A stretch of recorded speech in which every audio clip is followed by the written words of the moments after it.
हरियाणा के गृह मंत्री अनिल विज ने किसानों के 13 फरवरी को दिल्ली कूच करने की कॉल को लेकर बड़ा बयान देते हुए कहा कि अगर वे लॉ एंड ऑर्डर अपने हाथ में लेंगे तो इसकी इजाजत बिल्कुल भी नहीं दी जाएगी। हरियाणा को हर हाल में हमने परफेक्ट करना है। सरकार किसानों के हक में काम करना चाहती है।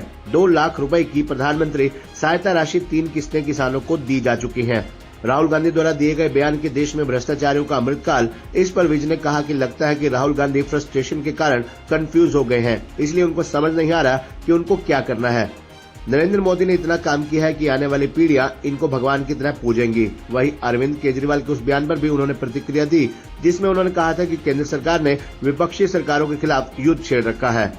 आपको बता दें कि किसान संगठनों द्वारा अपनी मांगों को लेकर 13 फरवरी को दिल्ली कूच का ऐलान किया गया है, जिसको लेकर सरकार ने उन्हें रोकने की पूरी तैयारी की हुई है। हरियाणा में शांति बनी रहे, इसके लिए सरकार हर संभव कोशिश कर रही है। इसी को लेकर हरियाणा के गृह मंत्री अनिल विज ने किसानों के 13 फरवरी को दिल्ली कूच करने की कॉल को लेकर बड़ा बयान देते हुए कहा कि अगर वे लॉ एंड ऑर्डर अपने हाथ में लेंगे तो इसकी इजाजत बिल्कुल नहीं दी जाएगी। हरियाणा को हर हाल में हमने परफेक्ट करना है। इनेलो विधायक अभय सिंह चौटाला ने कहा कि एमएसपी की गारंटी किसानों का हक। इस पर विज ने कहा कि सरकार किसानों के हक में काम करना चाहती है।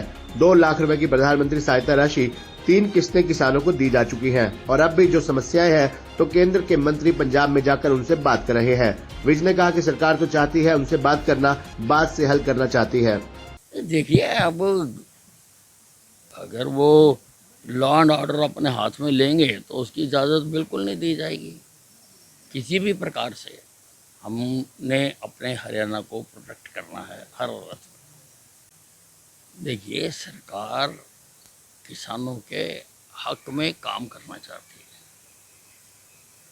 और आप देखें 2 लाख रुपए की प्रधानमंत्री जो सहायता राशि है वो 3 किस्तें किसानों को दी जाती हैं और अब भी जो समस्याएं हैं केंद्र के मंत्री पंजाब में आके उनसे बात कर रहे हैं, तो कहाँ गलत है?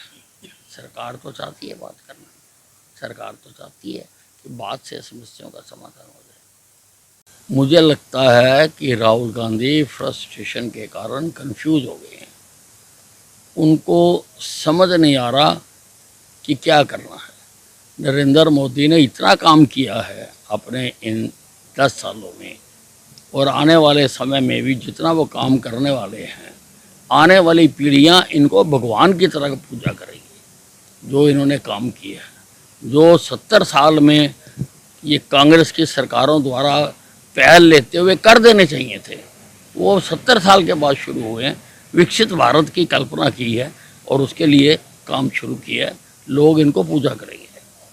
कहाँ आतंकवादियों वाला सलूक किया? अभी ये एक भी बार गए तो है नहीं अंदर जाएंगे तो फिर इनको पता लगेगा कि इनके साथ कैसा सलूक होता है। अब ये जेल से बचने के लिए इस तरह के प्रपंच रच रहे हैं कि मुझे जेल ना जाना पड़े, कोई ऐसी स्थिति बन जाए, ऐसा बहाव आ जाए कि भाई इसको जेल में ना डाला जाए, वो कर रहे हैं। इतनी बार बुलाया इनको, समन दिया, ये जाते नहीं हैं। और जब ये कुछ नहीं थे तब ये ट्वीट करते थे कि शर्म आती है कि इतने इतने समन के बाद भी सीबीआई को पेश नहीं होते, और आज अपने ऊपर वो लागू हो रहा है। इनका जो ट्वीट है वो ही इनके ऊपर मैं लागू करना चाहता हूँ।